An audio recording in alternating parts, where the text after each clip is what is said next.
Welcome back to the Talking Rugby Union podcast. Today we're going to be talking about the recent events in the world of rugby, and we're going to be joined with Robert Kitson of The Guardian and Brendan Fanning, rugby correspondent on the Ireland's Sunday Independent. Firstly, thank you very much for joining us. How are you both? Good. No, good. Yeah, all good. Thank you. Yeah.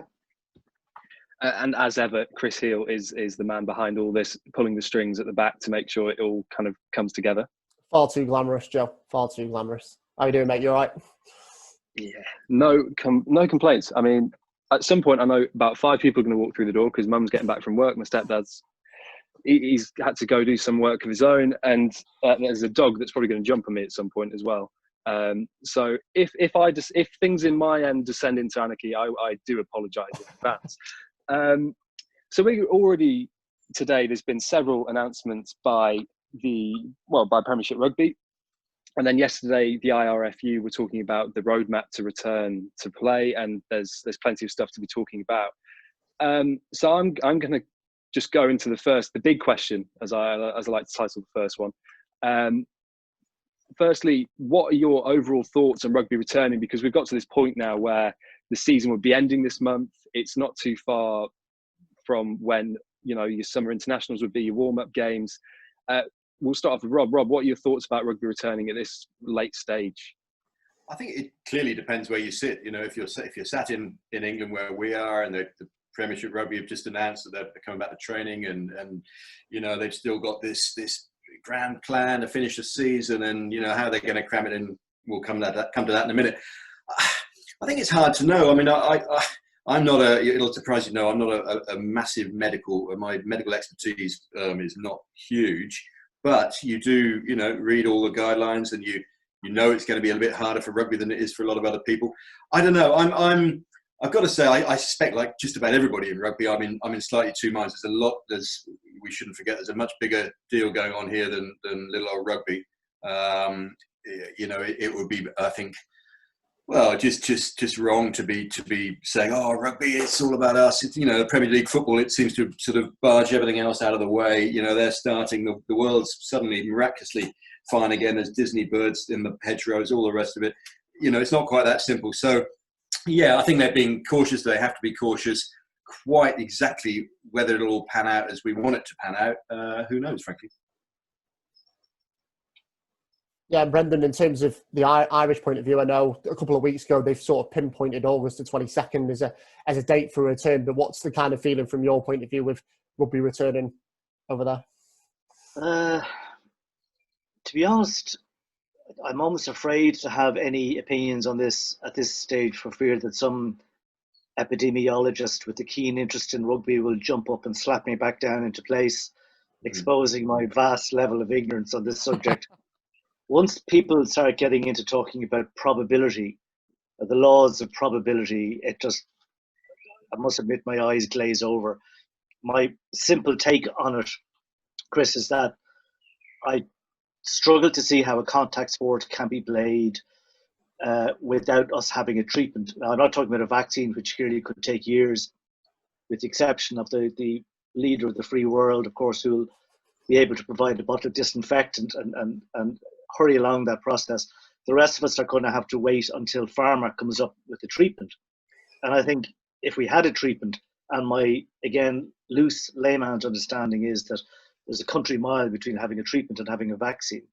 So if we were able to come up with a treatment, I know rugby players at the community level, at what we call club level here, would bite your hand off to go and play if they had access to rapid testing and a treatment.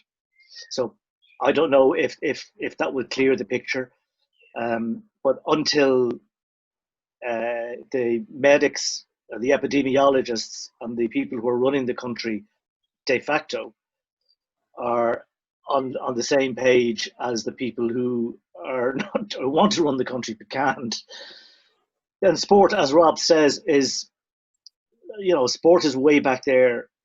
It's way up here in our wish list, but it's down the track some way. And while we are all mad keen and gagging to get back in the field and to get back to some degree of normality, we're just going to have to make plans knowing that there is a decent chance those plans will never come to fruition.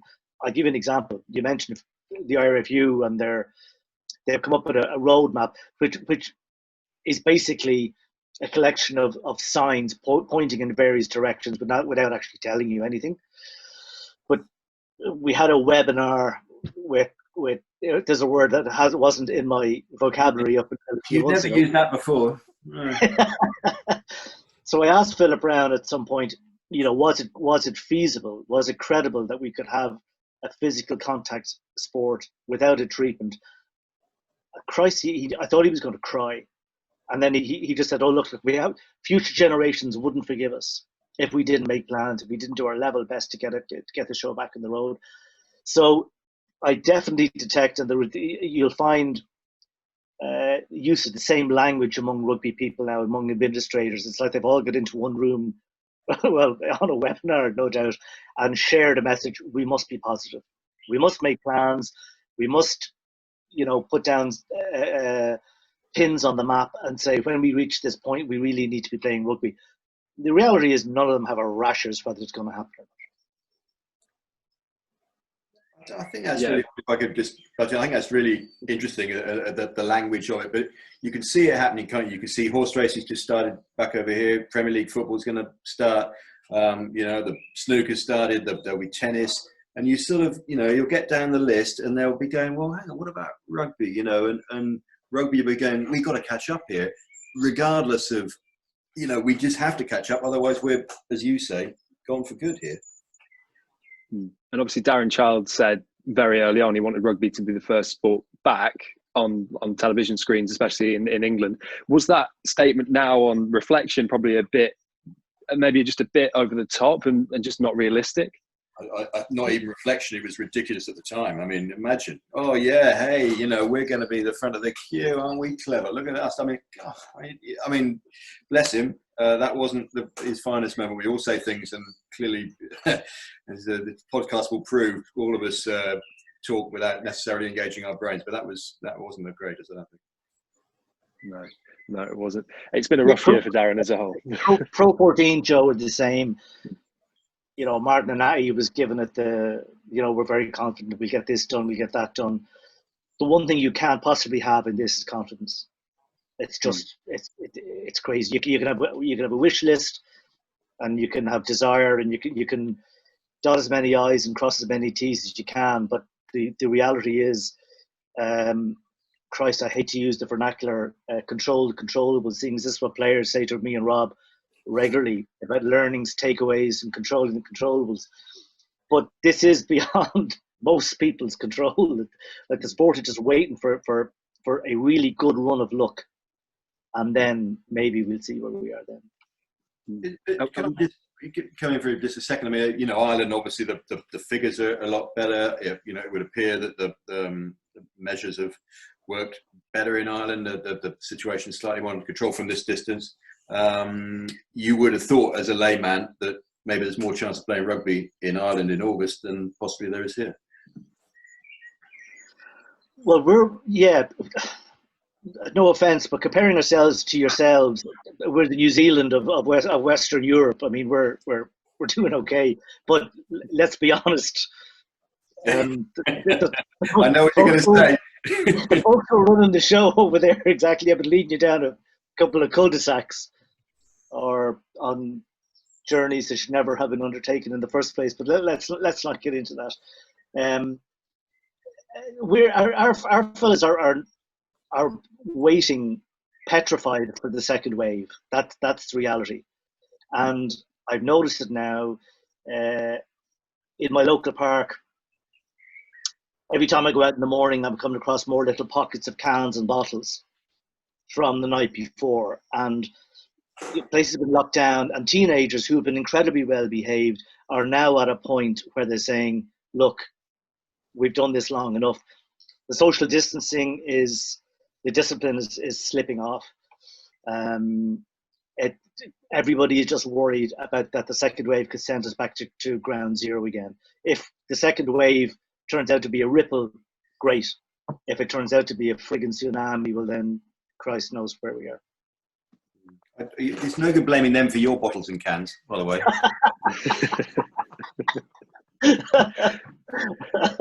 I bring mine home with me, Mr. Kitson. And obviously, both of you probably have a lot more contact with players and coaches at the elite level, all the way down to the club level. What's their opinion on coming back to play? Because it seems much further away, obviously, in the club game, like the domestic game, lower down the divisions. But have you had conversations with people who may be concerned about going back to play, or do they just want to go back to play because that's everyday life? Certainly, the ones I've spoken to, they just want more information. A lot of them have been in the dark. They're a bit. I think they're anxious on a couple of fronts. One is the obvious. You don't know. Some of them might have relatives at home who've got underlying health problems. Children, same sort of thing.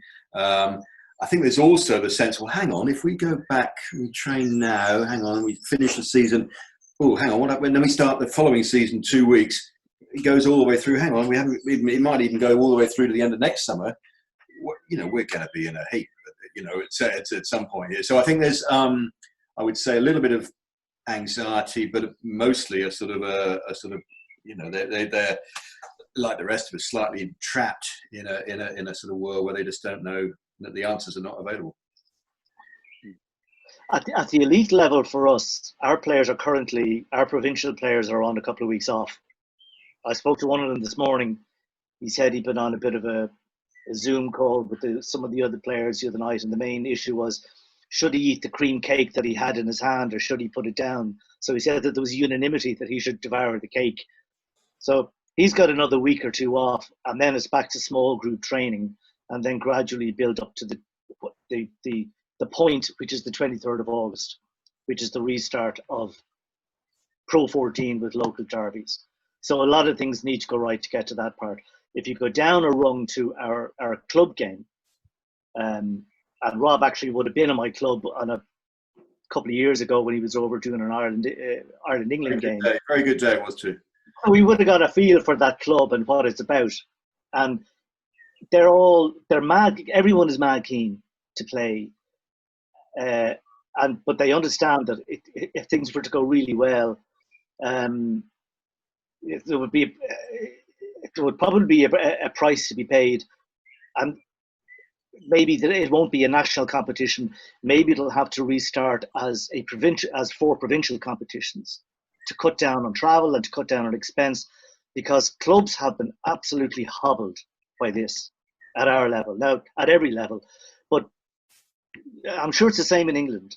If your bar is shut and if your gate is shut, you're not making any money. You still have loads of bills you have to pay. So they're in a desperate state. So I suspect that when eventually we do get going again with our national league, it will be as a provincial league, and then depending on how that goes, it may graduate back into a national. But our current national model of 5 divisions of 10, Jesus, it'd be a pretty long shot to get that up and running again by September. Can I just ask again, when you talk about your club and the provincial level, the community club level, do you think they would start around just after as they normally would at the start of September, or is that unrealistic? If the provincial sides start in August as they say they're going to? Well, yeah, they would, but the model that we had last year was September and October was given over to 8-team rugby, so that our 4 provincial A sides got into bed with the Welsh regions, and they ping-ponged for 2 months, and then those players were fed back into the pro system and into the club game system. So we don't even know if that is the plan for this coming season. Really? I'll tell you what's interesting, and I don't know if it's the same, Rob and lads, with you over there. But now people are opening their minds to the idea of touch rugby or non-contact rugby, and coming up with some form of the game that is more acceptable in the current climate. So I don't know, is that the case over there?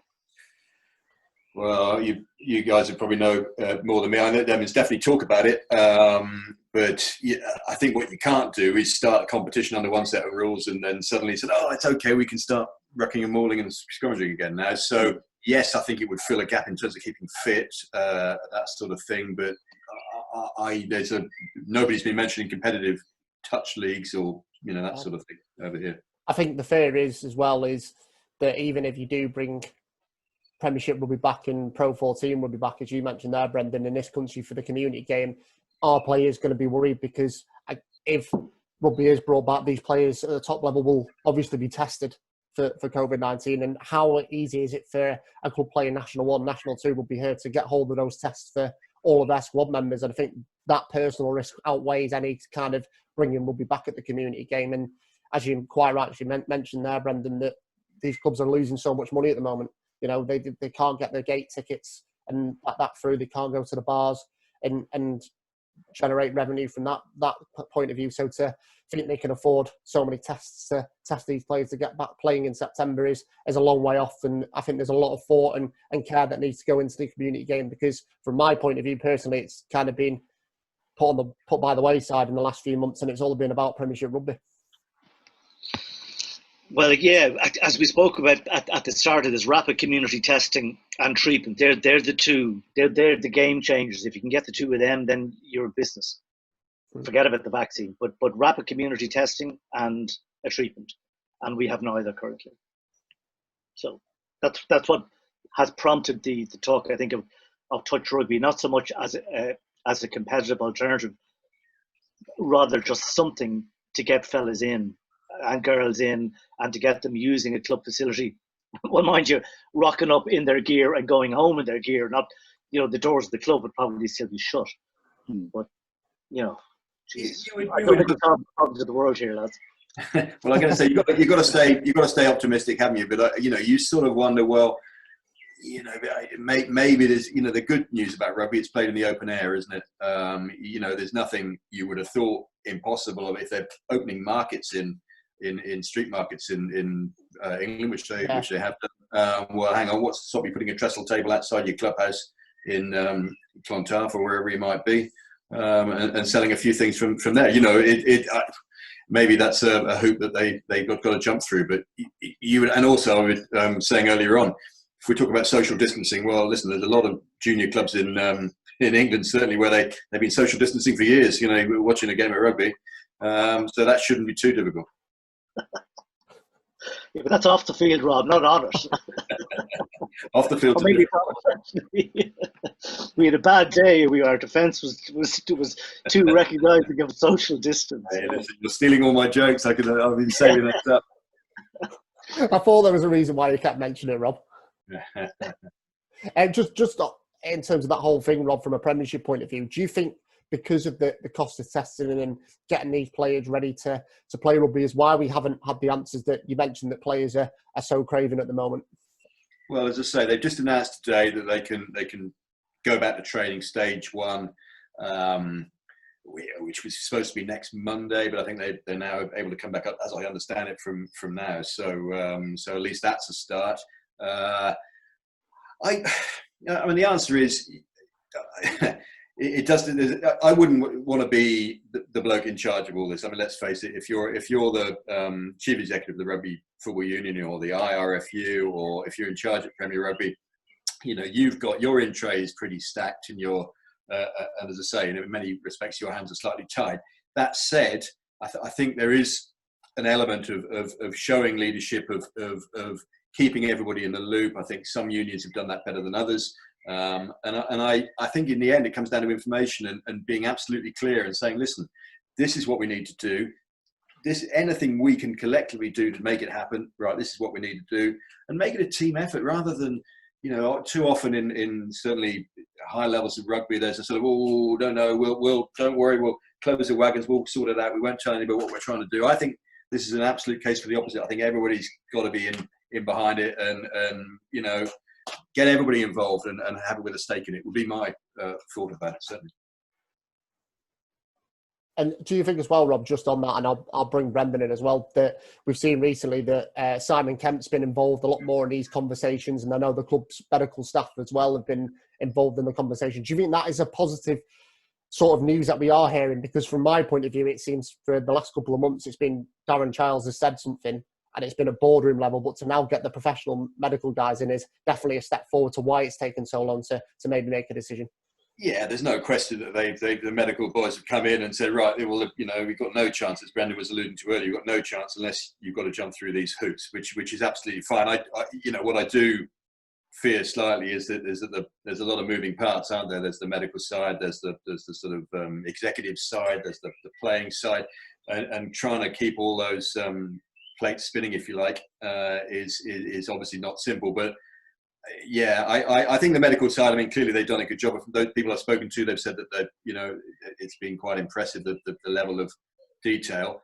The thing is, though, you know, you can talk to a lot of experts about COVID, can't you? Some of them work with the government, some of them not, and they've got different sort of ideas. So there's not, you know, again, those of us sitting here going, oh, we know all about that COVID, we know how it works, you know, we know how it works in relation to rugby. You know, no, we don't, not really. And in terms of the IRFU, Brendan, have they been bringing in club medical officers and people who know a little bit more than the players and the general public about this situation to try and put some more expertise into rugby return in Ireland? Yeah. I'll tell you what they have done is they've come up with the roadmap, okay? And part of the roadmap, let me call it up here, step 1 is the planning stage, step 2 is reduced activities, step 3 is non-contact, and step 4 is contact. And on the first one, the first thing we've got to do is appoint a COVID-19 club safety officer. And then you have to appoint COVID-19 club compliance officers. So, you know, clubs are going to go, Jesus, more work. So, you know, I can already see people running for cover for fear that they'll be told, Chris, I've great news. You are now our COVID-19, one of our team of compliance officers. I would love to see Philip Brown sitting down around the same table in front of the likes of me and Rob and various other people, answering questions alongside one of the medics. Yeah. I'd love to see the back and forth, because you keep getting individual messages, and everybody from Pro 14 to Prem to Six Nations to various rugby unions, everybody is giving you a message filtered to their own lens. Even medics to a degree. Airline, like Michael O'Leary, the Ryanair boss, was on radio there a couple of days ago, you know, machine gunning people left, right and centre for demanding social distance on airplanes, and he was quoting European epidemiologists as against Irish epidemiologists, and like everybody has their own consultant, if you like. But I'd love to see a couple of sports people and a couple of medics on the same panel at the same time, batting it out. I would think that would be really interesting.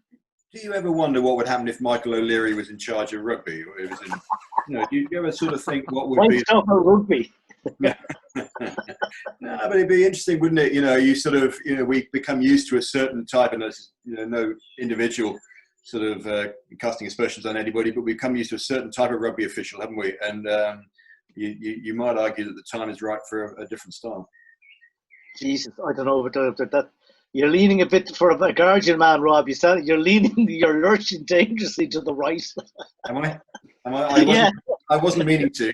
I wasn't necessarily. That wasn't the direction in which I was hoping to lean. I was just thinking independence of thought rather than, you know. Yeah. No. I'm all for that, but I can. Christ, it'd be scary.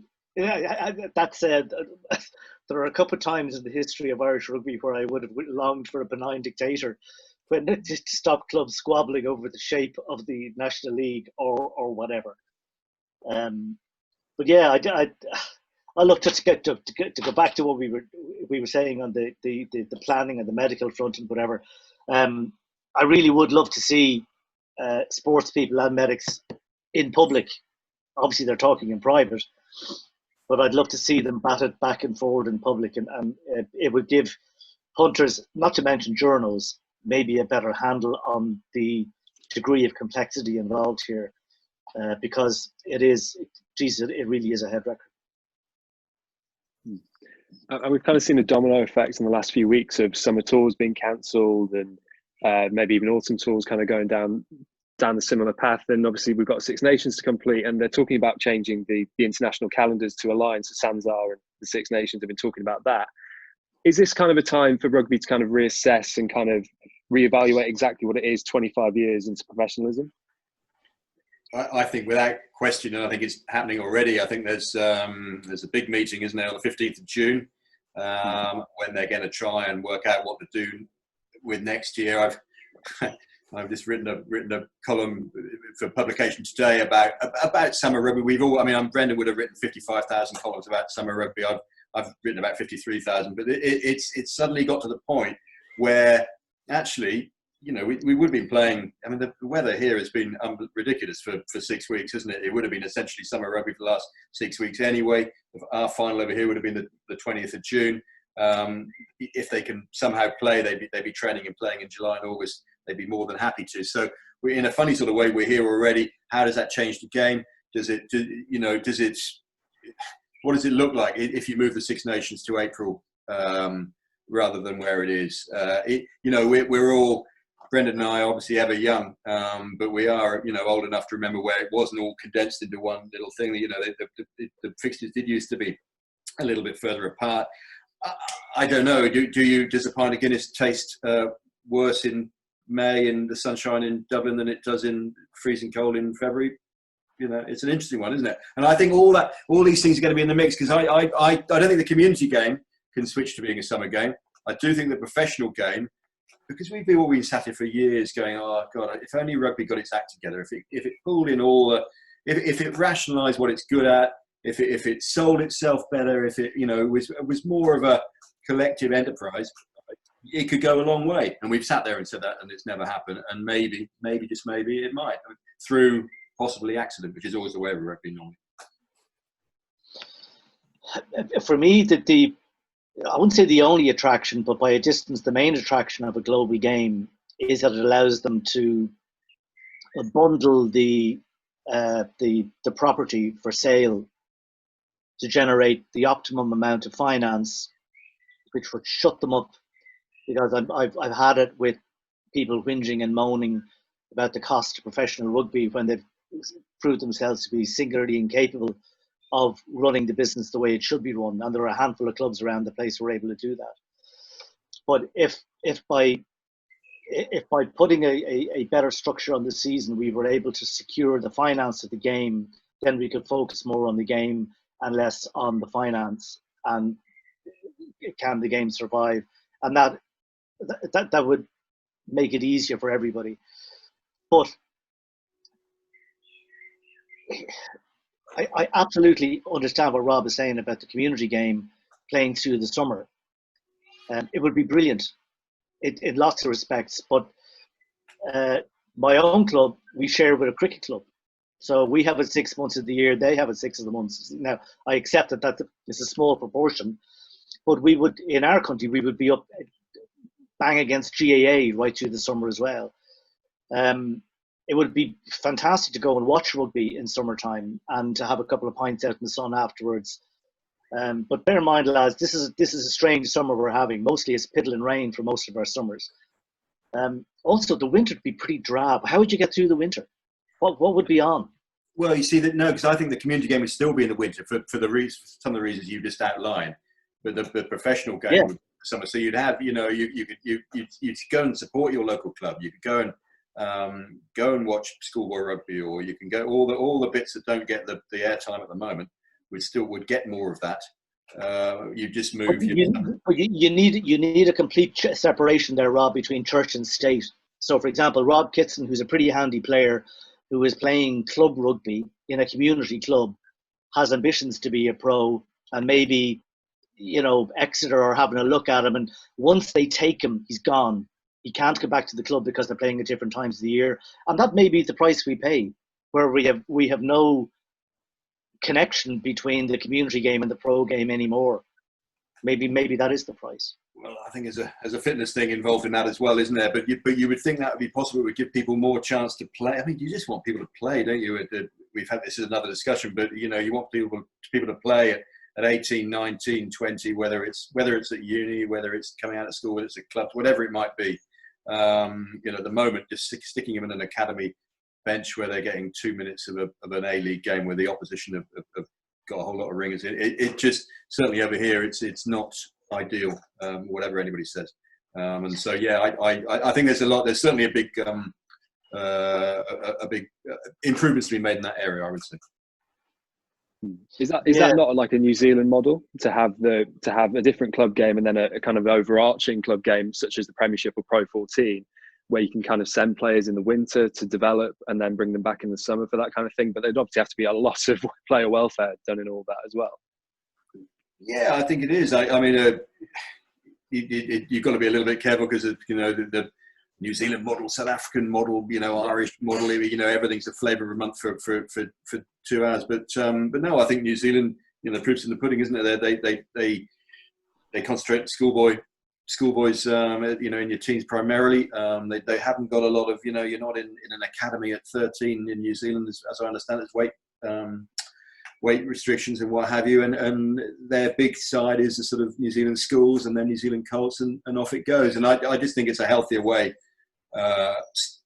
If you could do that. Ireland obviously is another good example. England's more complicated, but as I say, I think there are moves afoot to change it.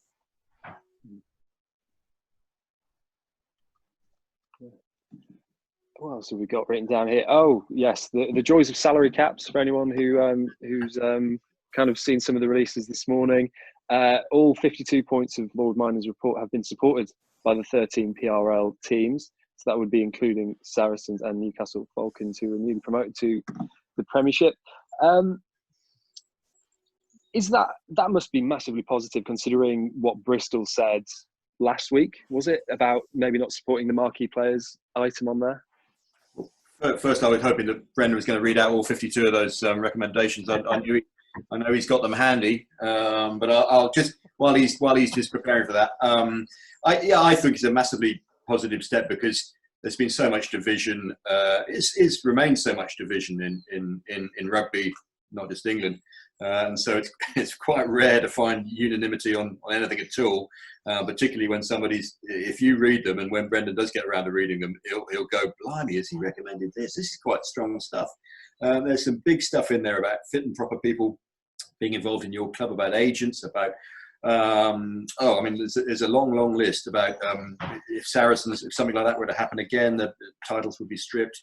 There's a lot in there because he's basically recognised Lord Miners, who I thought was an excellent report. He's recognised that essentially none of these clubs are making any money, and actually there's a lot of there's too many loopholes. The loopholes. There's a loophole within a loophole within a loophole in some of those regulations. So we can blame Saracens. We're not going to get into that here, but you can say, oh gosh, Saracens were in the wrong. Well, yes, they were, but equally, if you look at those regulations, and some of them were made to be bent, if that's the right expression, or certainly exploited.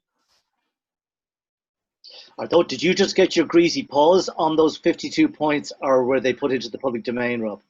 No, they've just been put into the public domain. Well, okay. I'd be very keen to see them. How would they have relevance to us? They would, I presume. Well, they would less so, because obviously central funding from the union and central. This was more about how the cap is administered and how and slipping stuff in that's salary that isn't. So it would apply more to the English league, I guess. But I think it's well worth. If you've got a bit of time in your lockdown, when you're not out in the park with the cans, it's I would recommend reading it actually. I knew I'd regret that. Did he, by any chance, in his 52 recommendations, mention that the body that runs the league should be an entirely independent body, and that the number of people put into policing the cap, designing the cap, and policing the cap should be a significant number, and one whereby if you saw the cappers outside the gate, you would react in the same way as Michelle Smith reacted all those years ago when the drug testers rocked up at the gate. Yeah, all those things. He's recommended, independence, a second salary cap sort of official to help the guy who's been obviously under a huge pile of stuff the last couple of years. But no, sort of, snap audits. I think is it 2 audits? You can have basically a mini audit. People can come in without warning and check your books. It's, you could argue, it's a shame that it's sort of necessary, but actually, all know businesses, they're all trying to seek a competitive advantage. I think possibly it was a symptom of the early days of professionalism, the rush to get something saleable. Oh, well, it'll be fine, don't worry, we're all in this together. And actually, as you say, you needed somebody to take half a step back and go, you can't do this, guys. Yeah. This is how it's going to work. And as I say, I think it's a very good piece of work and certainly a great foundation on which to build. Yeah, no, I'll have a look at that. The independence bit, independence tends to get blurred a little bit. Particularly, I think a good example would be the disciplinary system that would obtain across rugby in Europe. So in the RFU and over here and European games and whatever. And you get the same guys rocking up doing the hearing all the cases. And these people are technically independent. But on the other hand, they're dealing with people in administration for a long time and they're being chosen by them to go in and hear these cases. And it is almost inevitable that, it is inevitable that a significant degree of familiarity builds up. If you're going to be independent, you want a bunch of hard asses from outside who have nothing to do, not a guy who was on the committee of your club for 20 years and is now part of the independent operation. That's that, and they need that to make it work.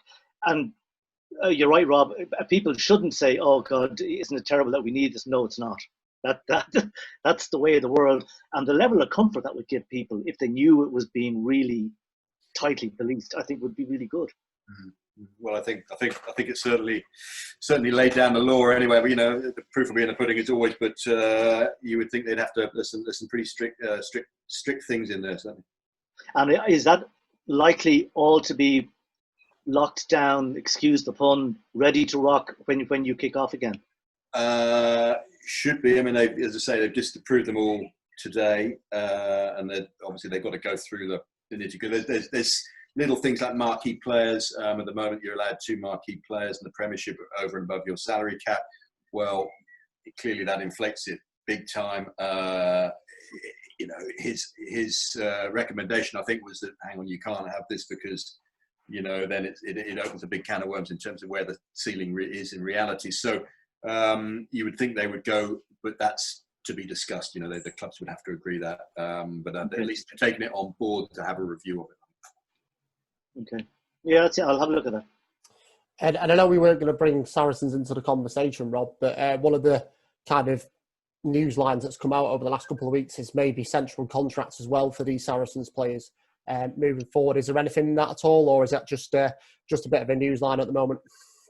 It wouldn't entirely surprise me in the case of a couple of them that we haven't, there's no confirmation. I mean, I don't know, it sets a heck of a precedent though if you only centrally contract 1 or 2. I know it's special circumstances, but I suppose the lesser of 2 evils because Maro Itoje wanted to go to France. But, yeah. They said you can't go because then you'll lose your England place, and there's all that argument of being eligible for your country when you're playing abroad. So it wouldn't surprise me. That would be a get out. But if you do it for 1 or 2, everybody else is going to be going, well, hang on, they've Saracens. They've sort of behaved the way they have. They've been found out, and suddenly this guy's rewarded with a central contract and only has to play 6 games. How does that work? So I think there would be a little bit of chin stroking if that were to happen. Yeah, we've had a lot of cans of worms that have been opened over the last 12 months of rugby. That would just be another one to add to the fire, wouldn't it? So, yeah. And just finally, for me, guys, in terms of, we talked about the financial implications at the moment for these rugby teams, both in England and Ireland, and obviously financially they will want the income to come in from TV revenue and stuff like that. But from a playing point of view, these teams will really want to get back going as soon as possible when it's safe to do so. So in terms of the Premiership, Rob, to go to you first, that they will be hoping that, they can get back as soon as possible, not only because of the financial implications, but also they want to get back and play some rugby again. Oh, of course. I mean, they would like nothing more. They in their hearts, they'd rush out there tomorrow, wouldn't they? But you've got to take into account the extra injury risk if you don't have a proper pre-season. I think everybody's pretty much agreed now. If you're going to play full-on top-level rugby, you need at least 6 weeks proper training before you get there. Yeah, of course they would. I think we're probably the way we're looking at it here. If they get back before August, or maybe the last couple of days of July, but if they get anything before that, I think it's probably out of the question. From there, well, what can they do? We haven't talked about the Six Nations rearranged games. We haven't talked about Europe. We haven't talked about August, autumn international. Sorry. So no, there's a lot still floating about. But as I say, let's remain optimistic and hope we see some rugby with maybe some people in the ground this time between now and 2025. And Brendan, from an Ireland point of view, I know you said you've spoken to a couple of players recently. We did an interview with one of the Ulster players last week, and he was so keen to get rugby up and running as soon as possible. And I guess that's the case for all the teams if it is just going to be an interprovincial competition at the Aviva Stadium. Yeah, it's going to be behind closed doors and, minus all the bells and whistles. But even to get to that, Chris, I mean, that's nearly 3 months away. That's the 23rd of August, which is quite a way down the track. So you would hope that if things go reasonably well between now and then, that's going to be a runner. And not only that's going to be a runner, but that it is the launching pad for, that's what Rob says, will be chock-a-block thereafter, because you've got so much stuff to cram in. And the concerning thing would be, you need everything to go right in order to get back on the field. You need everything to keep going right in order to stay in the field. But if we don't get back in that time frame, I fear it would be carnage financially. It just really, I mean, if I'm a TV company, why would I be putting money into a game that nobody plays? So, yeah, we desperately need things to go right and get back in the field. Well, somewhat of a somber note to kind of finish things on, but a valid one. Mr. G Reaper in Dublin. Well, what is very good is that as much as rugby isn't on the pitch in a minute, we're all currently in jobs, and thankfully things are staying that way. So all I really want to say to Robert and Brendan, thank you very much for your time. Obviously, it's massively appreciated, and there is actually so much to be talking about in rugby, and thank you for giving us some of your time today. We massively appreciate it. And for listeners wanting to follow the pair of them, their social media links will be linked on the social media or on something else. So yeah, that's all from me, Chris, Rob, and Brendan. Thank you very much for listening, and I'm sure you'll hear us next time.